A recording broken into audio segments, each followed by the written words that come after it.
乌克兰议员也想玩台湾牌，泽连斯基如果管不住，后果会很严重。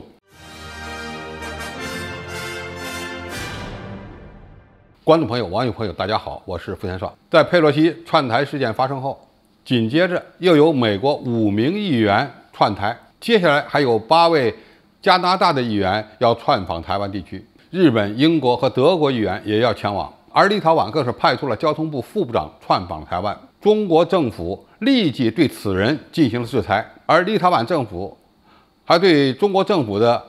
制裁进行了抗议。可以看出来，西方国家的议员有了通过窜访台湾地区刷眼球的诉求，而台湾地区当局又非常乐意地看到这一幕，甚至不惜面对解放军的军事压力。就在这个关键时刻，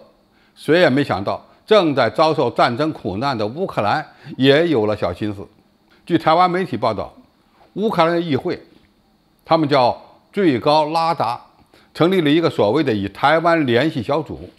成员来自乌克兰的各个党派。他们声称目标是要加强乌克兰与台湾地区在经济领域的联系。乌克兰最高拉达的对外政策委员会主席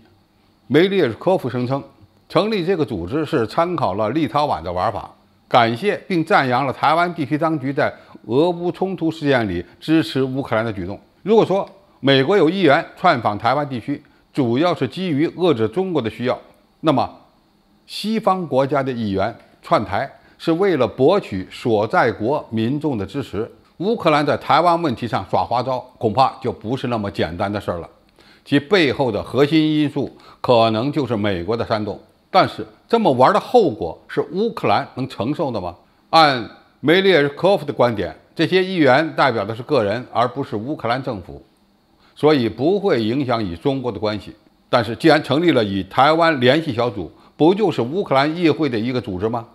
代表的不是乌克兰立法机构吗？这么搞不就是为了挑衅中国吗？到目前为止，中国一直在俄乌冲突问题上保持中立。其实有一条是非常支持乌克兰的，那就是强调尊重各国的领土主权完整。到目前为止，中国并没有承认克里米亚归属俄罗斯，这本身就是对自己长期外交政策最好的诠释。泽连斯基在前一段时间也表示，对中国在俄乌冲突过程中的表现感到满意，无非就是说对中国尊重乌克兰领土主权感到满意。但是，一旦乌克兰的议员在台湾问题上挑衅了中国，不只是挑战了中国的红线，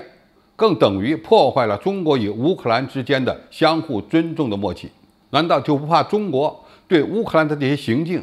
进行反制吗？另外，乌克兰现在是战时体制，这与西方国家的情况完全不同。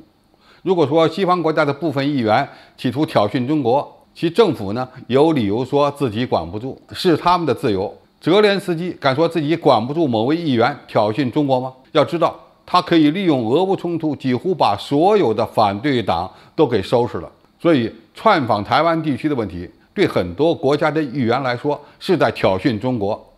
而对乌克兰来说则是挑战中国的红线，这可能是中国无法接受的。那么中国所采取的反击和制裁措施也可能会非常强烈，甚至会把板子打在泽连斯基政府身上。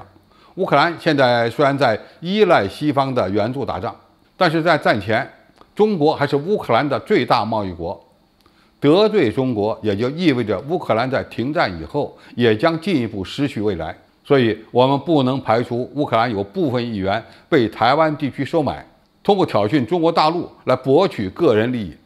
但是其后果将是得不偿失的。中国连佩洛西和美国都敢收拾，难道还对付不了你几个乌克兰的议员吗？好，今天的评述就到这里，谢谢大家收看，我们下期再见。